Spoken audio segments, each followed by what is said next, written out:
예, 안녕하세요. 자, 이제 형사소송법 오늘은 이제 심판 대상과 관련해서 한번 해보도록 하겠습니다.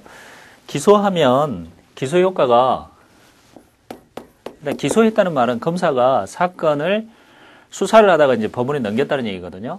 그러면 검사가 수사를 할 때 일단 뭐 임무 수사도 하고 강제 수사도 하고 그럽니다. 그러면 이제 강제 수사 여러분 알고 있는 뭐 체포 구속 뭐 이런 거 있죠. 그래서 뭐 체포나 구속을 해서 뭐 피의자 신문도 하고 막 이렇게 해요. 그래서 이제 검사가 수사의 결론이 요놈이 유죄다라고 생각을 하면 이제 사건을 법원에 넘깁니다. 그것을 우리는 통상 이제 기소했다 이렇게 말을 해요. 그러면 이제 기소를 하면 법원이 심판을 하게 되거든요. 그 사건을 심판합니다. 만약 검사가 수사만 하고 기소를 안 해버리면 심판을 안 해요. 그런데 이제 기소를 하게 되면 법원이 이제 드디어 심판을 할 수 있어요. 그것을 우리가 뭐라고 하냐면 심판을 개시한다 이렇게 말을 해요. 그래서 기소 효과 첫 번째 이제 심판을 개시할 수 있습니다.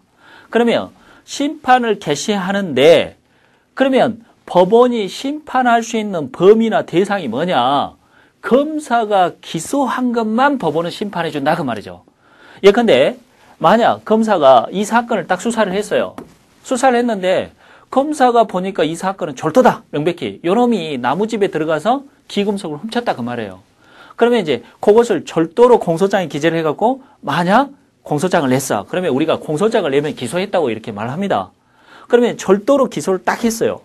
법원이 보니까 심리를 해보니까 이게 절도가 아니다 그 말이에요. 요놈이 횡령을 한 거예요. 횡령을. 그러면 검사가 기소한 것만 심판을 하기 때문에 법원은 너 횡령죄 유죄 이렇게 할 수 있느냐? 안 된단 말이에요. 이게 이 범죄 사실이 만약 횡령이라면 검사가 기소한 절도냐 아니냐 그것만 심판하거든. 그러면 횡령이라면 절도는 아니란 얘기 아닙니까? 맞습니까? 그러면 법원은 횡령죄 유죄 판결을 하는 게 아니라 무슨 판결을 하게 돼요? 절도죄 무죄 판결을 하게 된다 그 말이에요.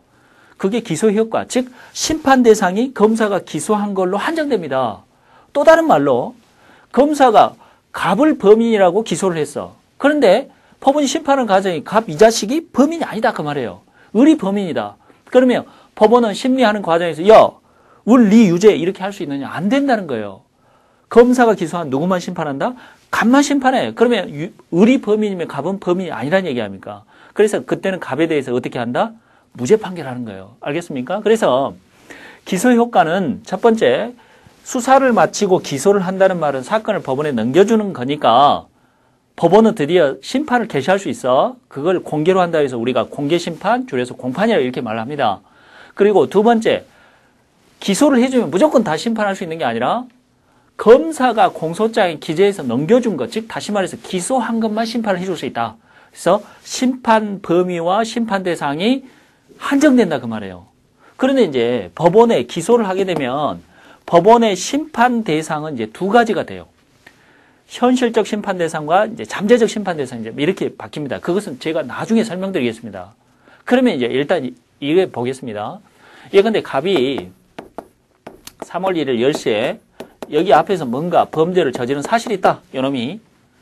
그것을 검사가 절도로 기소했다. 그러면 법원은 심판을 딱 해보니까 이 범죄 사실 절도가 아니라 뭐다?